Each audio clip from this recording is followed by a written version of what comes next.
Hello, and welcome back to Birdeye Live, the show dedicated to the digital transformation of local businesses everywhere. I'm your host, Justin Meredith, and join me as we learn from the industry experts about the how and the why for taking your business online and claiming the most valuable real estate on the internet, that first page of Google. And now, really, it's that first recommendation from ChatGPT, from Perplexity, from the AI overviews.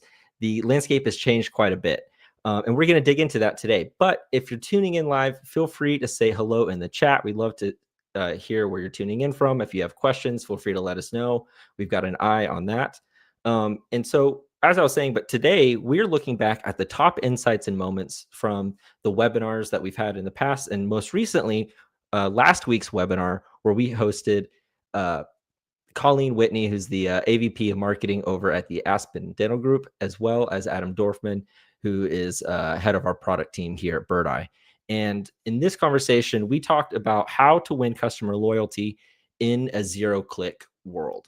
And we dug into all kinds of different things, from patient experience and customer experience to really like, what do these AI search engines look at when evaluating your business, and what do they look at when recommending a business or your business. And we're going to dig into some of the highlights from that discussion.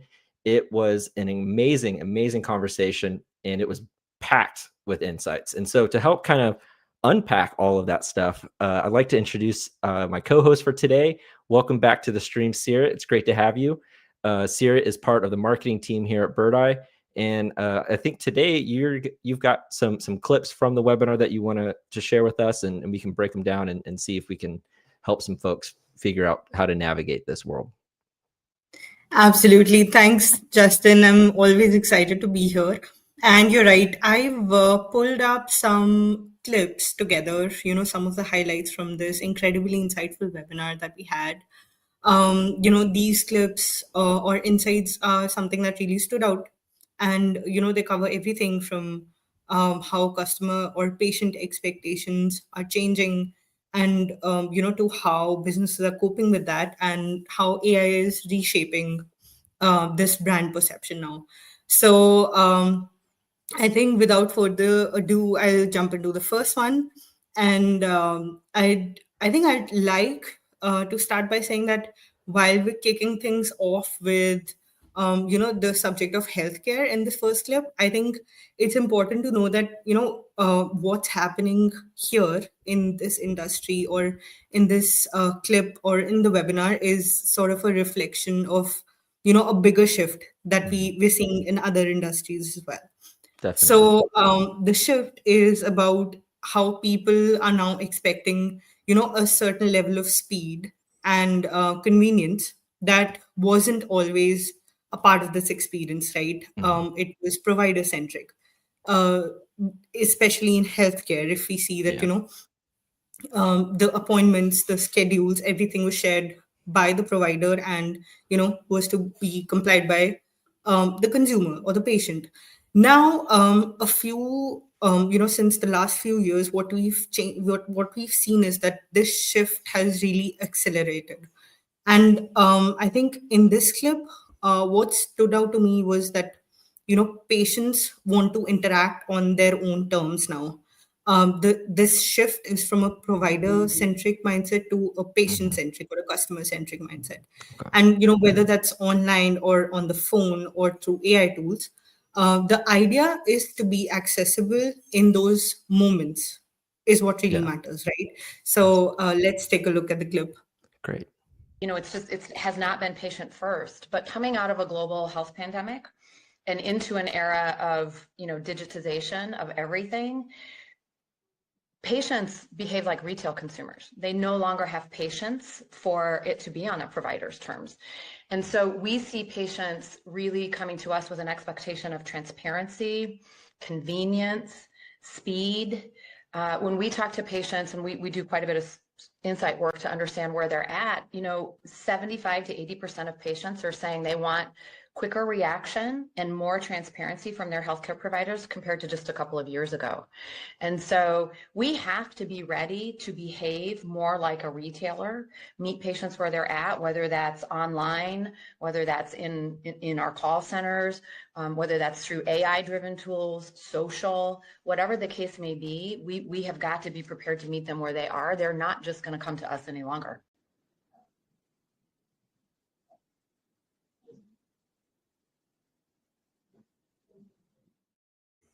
Wow. Yeah, and I think that is a great point that she's making when it comes to the shift in patient experience, is that because there's so much more competition, there's so many more options, the shift has been from being a provider-centric model to a patient-centric. But it also, and we'll dig more into this, in later clips, I hope, but we'll be talking more about that it's more than just what you say. It's actually about what you can actually do from an operational standpoint.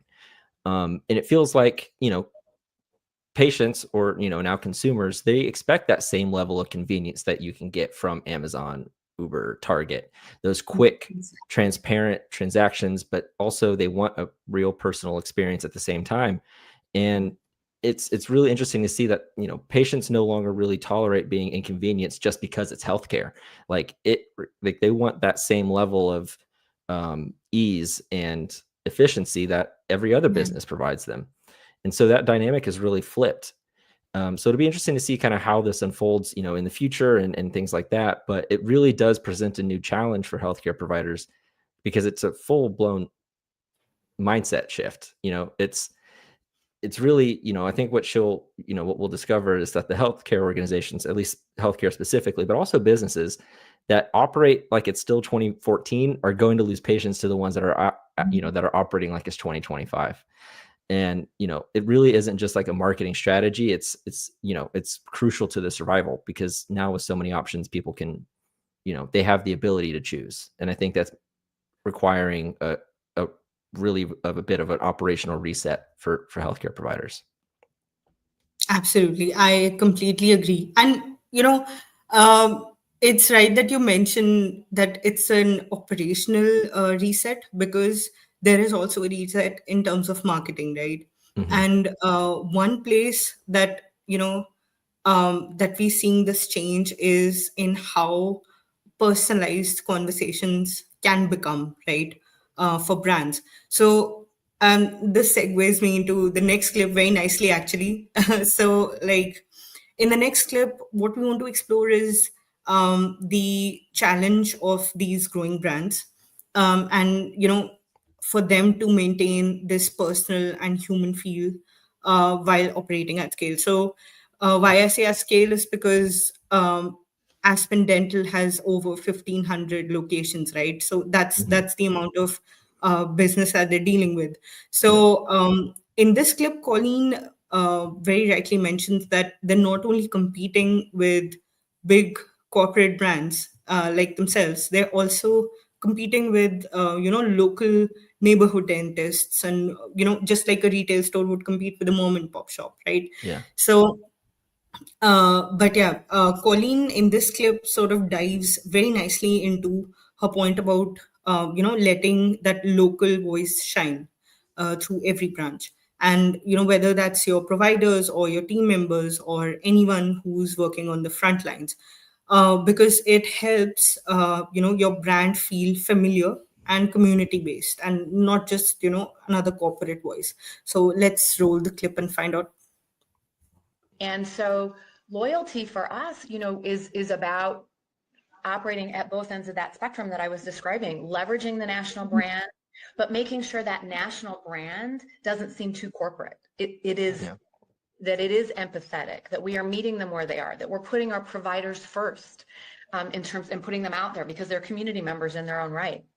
And so it's always about balancing the scale and the power and the benefit of a strong national brand with that localization, personalization, and certainly reviews and ratings are a key part of that. Like we are actively working on ratings and reviews all the time because it's a key metric to that loyalty equation as well. Mhm. Yeah, and what she's saying makes total sense. You're a big national brand. You've got 1,500 locations. And, like you said, there's other national brands that are, in that same space, but you're not just competing against them, you're competing against the mom and pops.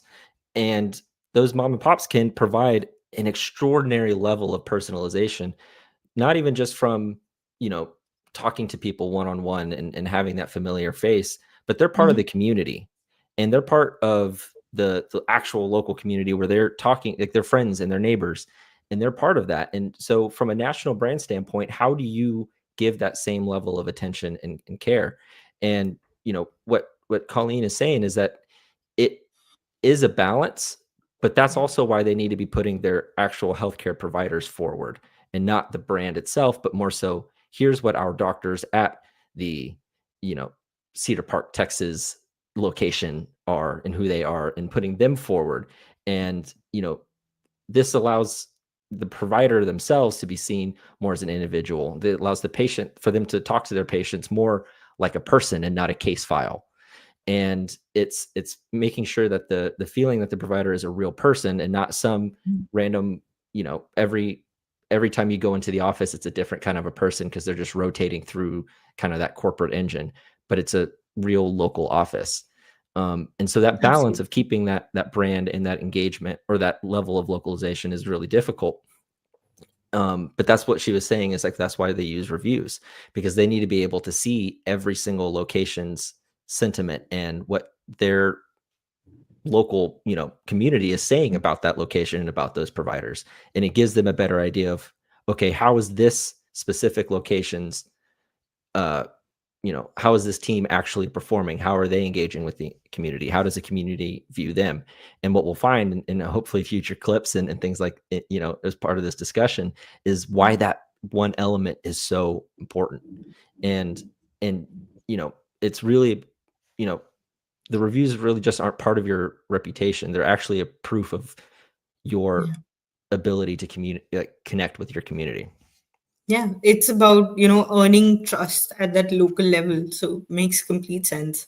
And I think it's a great point because it's not just about winning attention when it comes to visibility. Like like you said, that you know, earning that trust at a local level um, while operating at scale. So you have to maintain that balance. And I think it's very important to kind of talk about when it comes to visibility, to talk about um, that one highlight of how the digital marketing landscape is evolving and taking all of this into account, right? Mhm. So how AI is also coming into the picture and is starting to shape how people discover and interpret your brand, right? That's where reviews also come in. Yeah. So it's no longer about just showing up in search results. It's not that simple anymore. It's about the broader experience, what customers are saying in reviews and blogs, and also other user generated content websites, applications like Reddit and these sort of platforms, Quora and Reddit. So everything is starting to carry a little more weight when it comes to Mhm. your visibility on AI or AI overviews. So I think the connection between SEO and customer experience was really beautifully Yeah. put by Adam in this next clip. So Yeah. I think let's roll up the clip. Yeah, yeah. I think you're exactly right. And yeah, that connection between experience and your reflection of your brand online is it's just closer and closer, and they're starting to mirror each other even more real. So let's see what Adam has to say. For the longest time when it came to search, it was how do I make sure that I'm showing up in Google Maps and Google Organic? That was 90% of the battle. And if you were doing that and you had the data, it didn't matter what Google thought about your site, you just needed to be visible. Just need to have that link there, whether it's in Maps or whatever. And what's really interesting is with the rise, not just in AI search like ChatGPT, but even within Google, where these AI overviews are appearing, or AI mode and so on, they're not just returning a list of links. They're also talking about what people think about your brand or what these tools think about your brand. So for me, one of the things that I've really been speaking to a lot of our clients about is SEO or AIO or GEO or whatever you want to call this, digital marketing now at this point, it's not just about visibility. It truly is a CX play as well too, or patient experience if you're in healthcare. And if you aren't managing that and giving that experience that patients want to see or your customers want to see so that they are talking about that experience within reviews or surveys or blog posts, if you aren't also sharing that properly within your website and all of your owned assets as well too, you're really missing out on an opportunity to make the right impression. Yeah. I love this because it is really starting to become apparent that what he is saying is SEO is becoming CX, and the reflection of your brand is becoming the reflection of what people are saying about you. And this has been true, forever in terms of your online reputation, right? It's your reviews and things like that. But it's not so much of just like getting a lot of reviews and putting your, the right keywords on your website and you'll rank higher. But because of the way that the shift is happening with these AI search engines, they're not just looking at those keywords, they're actually looking at they're actually looking at what people are saying, how they're saying it, and they're interpreting it to provide their reputation. So it's not just that they pull a bunch of links and provide a result. It's like they actually look at your reputation and they essentially kind of make their own like view of what your business is, and then they provide that as a recommendation to the user, the person searching. And that doesn't matter whether you're in healthcare, home services, legal, financial services. That's kind of the crux of it, is that it's really, what do the AIs think of your business? And what the AIs think of your business is a culmination of all of these things that are on the internet about your business. Now, the hard part is that your reputation now isn't really so much about what you can claim about yourself. It's more so like what can be proven on the internet. And so that's driven by customer reviews. What are they saying about you? What is their experience like? And that's really when it comes in, that connection with customer experience, is that when these AIs are making their recommendations, and you can do it, like if you go to Search GPT or you look into Google and you look at those AI overviews, it is a lot of, here's what people are saying about your business and why I think it's a good recommendation for you. And it's really interesting because it's becoming a more accurate picture of what your business, like creating a great experience and finding a way to get that experience to show up online is becoming closer and closer. And so it's just really, really interesting to see kind of how this is, becoming a truer reflection of your brand online. And it's really, like you said, it's what, not so much what you can say about your brand, but it's more about what you can prove. Absolutely. I love that. I love that. And that makes so much more sense because it kind of reinforces a point about reviews still being, at the center of how AI is perceiving your brand. And then in turn, as a consequence, how the user is or the customer is perceiving your brand, right? So this next clip sort of puts a spotlight on reviews, not just as a feedback mechanism or something that helps you get operational insights, but also as a factor that helps in or not really helps, but kind of visibility and marketing performance sort of depends on it, right? So what stood out to me in this clip was that the data sort of around how even the tiniest difference in ratings can affect how often you're found. So what that means is it also directly impacts your acquisition efforts in a way. So Colleen really sums it up best here when she gives us an example of why improving your rating from a 4.6 marker is to a 4.8 marker can actually lower your customer acquisition because that's how much more you get found online. So like she's shared data that they ran research and they found out that even this 0.1% drop in your reviews and ratings could push you down, 2 to 3 positions in search. Yeah. So I think Colleen sums it up best. Let's pull up the Yeah. clip. Yeah. And before I play it, I want to just kind of reiterate the central theme of all of this is that your SEO is becoming a more accurate reflection of your customer experience. And today you really can't outrank a bad experience anymore. You have to first fix the experience because it pulls in the sentiment, the tone, and what real people are saying across the internet about your business, not just keywords and links. So let's take a look at what she was saying. We have been able to correlate reviews also to our business results. I mean, we see it as not a vanity metric at all. We see it as a business and growth driver, or the opposite, a stopper, deaccelerating growth. We have been able to correlate every 1/10 of a point in a rating to, in traditional search, our results dropping 2 to 3 positions in the SERP. So if you've got you've got a doctor who thinks I've got a 4.6, that's pretty good. But if you have, and your tools have helped us show this, if we can map that, all the local dentists in your neighborhood are at a 4.7 or a 4.8 or a 4.9, and you're sitting at a 4.6, your search results are not going to be what you hope. You're going to spend more in the top of the funnel on acquisition and not get the results that you want. So it's really been eye-opening for us to be able to talk with some of our providers about the criticality of this. Wow.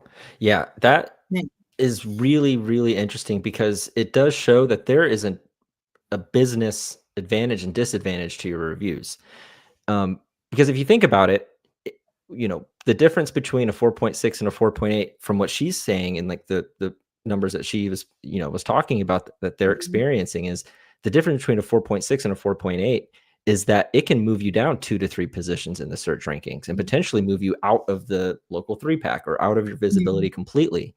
And when that happens, the only thing you can do is either raise your ratings up or you spend more to get back up into that visible area. So it could really have a business impact just from a couple of points.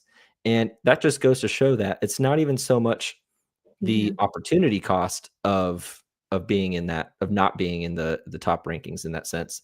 It's that it also will cost a lot more to get back in there or to acquire those customers or patients or consumers that you would have normally gotten just from a 4.6 to a 4.8. And the numbers that she said there, those ratings, is so surprising to me because 4.6 is pretty good, but I think it was pretty good about 5 years ago. But because of where we are today, because of the technology that businesses are able to use now, they're generating reviews and they're able to get their ratings higher. And so the competition has gotten a lot more fierce over the last few years. And so now it's a matter of inches.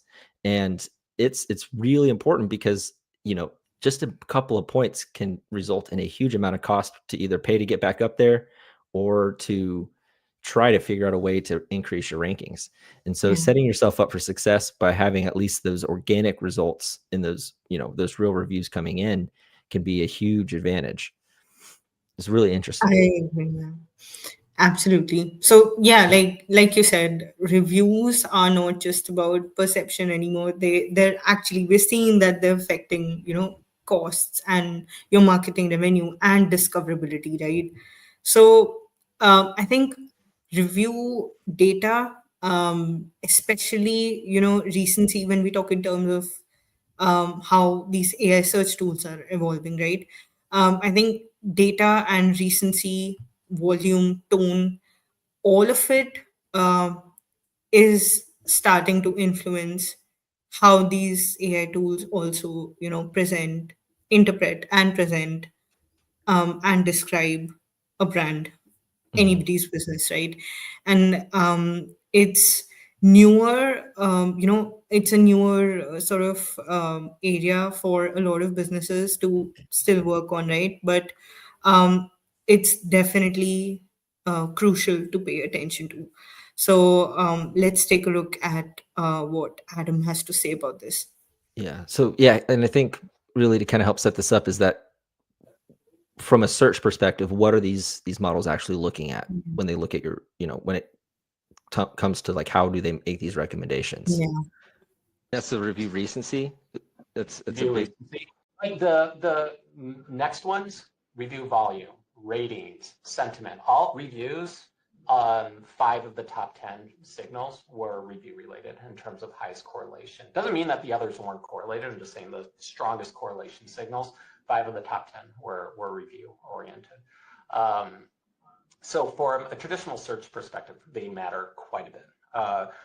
From a search, AI search perspective, an LLM perspective, they also matter quite a bit. And I know Colleen's like smiling and nodding. We both see, anybody that's spending time in those, we see reviews being referenced all the times when prompts are given to these LLMs and responses are generated. So review data is certainly being indexed, crawled, whether legally or not. There's a lot of cases out in the courts right now with people crying foul over some of these LLMs being overly aggressive, grabbing all these things.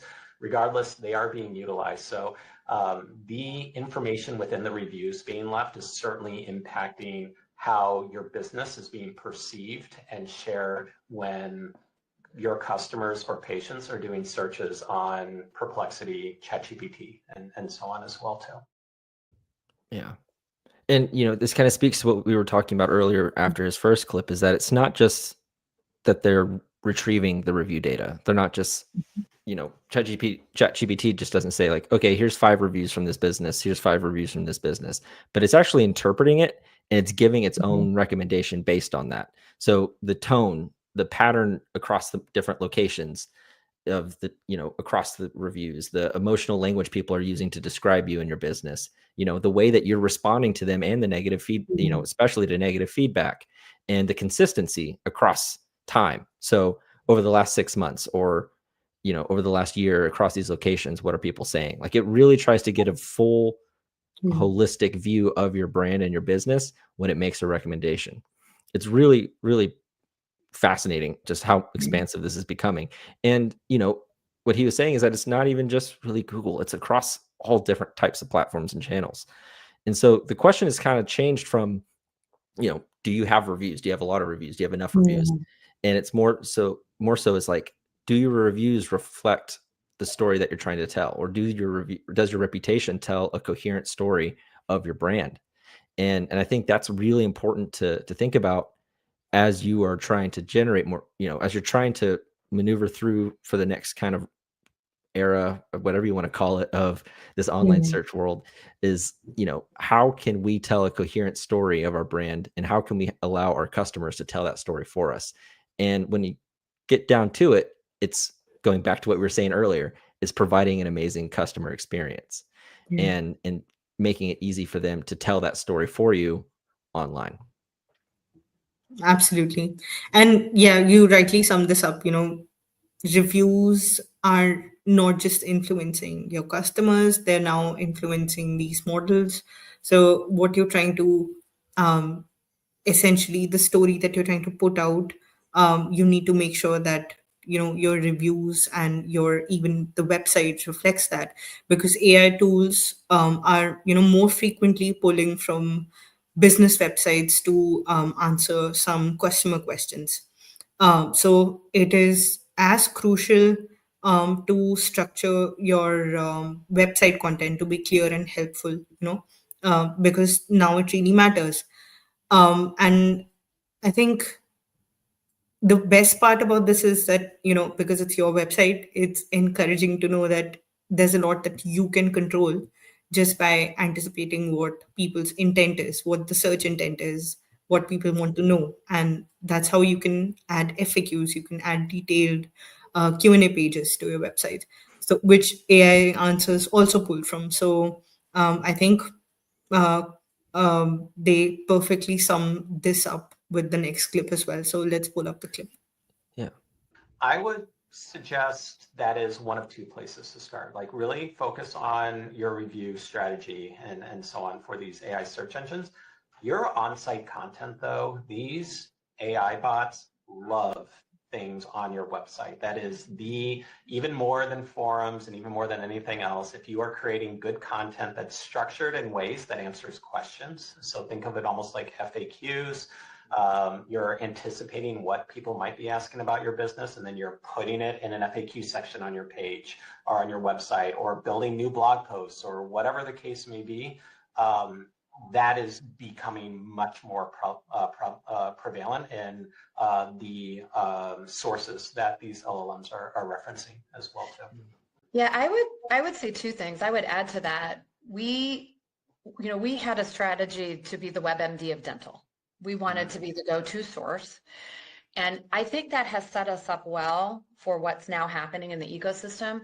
But even within that, we have had to alter our strategy a bit to, one, more content. I mean, this is like the marketer's conundrum at the moment. More content is needed for everything, social and AIO and everything, but more content. But what we have found is not just more content, but more text-heavy content, more information-rich, text-heavy content that can be surfaced to answer some of these long-tail questions that you're seeing come through in this AIO zero-click environment is one thing. Yeah. And this is, I think, to me, it sounds like this is an extrapolation of what has been when it comes to SEO and in your website data, is that your website is a data source for these algorithms, but it's also now a data source for these AI models.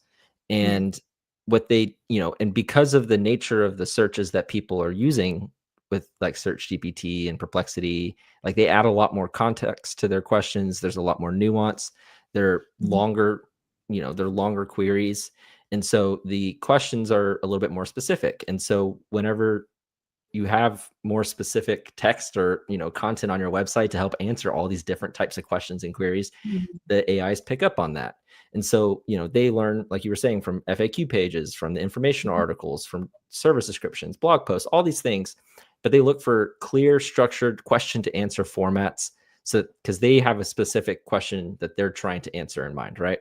And so when they're looking at your website, they're basically looking for your website for the answer to the question that they're trying to answer. And so, I think the mindset for the content goal is to anticipate the questions customers are asking, which is honestly the same thing as anticipating the keywords that people would be using to search for your business. Really? But it's a little bit, but it's now you're thinking more in a little bit, fuller way of the questions, and then answer them directly on your website.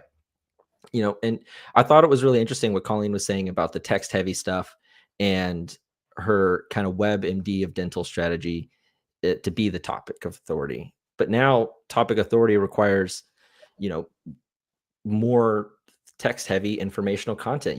You have to have that credibility. But a couple of things that I find are really interesting is it's more about the quality of the content than anything.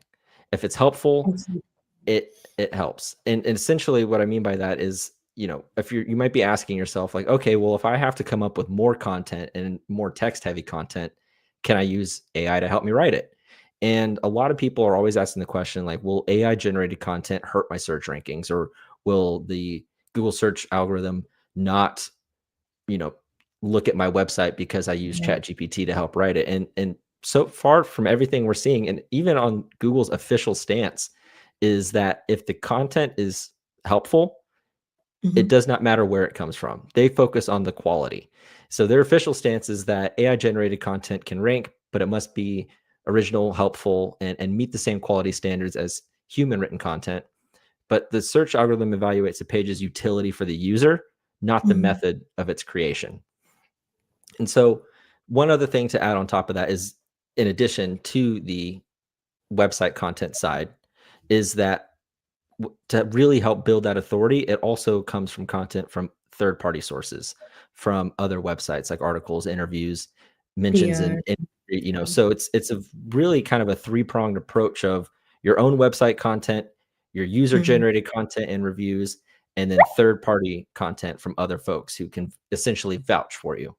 And so that's really kind of the three main pieces that marketers should be thinking about when it comes to their online reputation of like, okay, if I want to help rank, or if I want to help my business rank on Search GPT, for example, what do I need to focus on?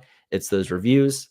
It's providing that helpful, scannable by AI text heavy content, answer those questions those queries, Yeah. those conversations that people are having. And then it's, can I get other people, like third-party websites, articles, things like that, to vouch for me? And those three kind of columns, or those three pillars, are going to be really, really important when it comes to this next era of AI search, AI overviews, things like that. But we're running a little long on time, so I think that's all the time we have today for the highlight clips. But if you want to go back, I mean, I think we've had like 6 clips, and each of them are about a minute and a half. But the conversation with Adam and Colleen was an hour long, and it was completely packed like this from beginning to end with super helpful content. It was such a fun conversation, so I highly encourage you guys to go and check it out. The link to sign up for that should be on the comment section. You can get it, watch the recording. It was really, really well done in terms of just the answers that Adam and Colleen provided. I think it took us a while to go through it and pull these highlight clips, because there's so much that we wanted to pull, but we just couldn't fit everything in. But before we go, just a reminder to follow us on LinkedIn, YouTube, Facebook, wherever you're watching this stream. We'll be providing highlight clips and more recaps from future webinars and future Birdeye updates, as well as really great content in the form of blogs and everything else to kind of help you navigate this future of AI and AI marketing. But with that being said, thank you so much, Sirit, for coming on and sharing these clips. It was a lot of fun. And yeah, we'll see you next time on the next episode of Birdeye Live. Thanks, guys.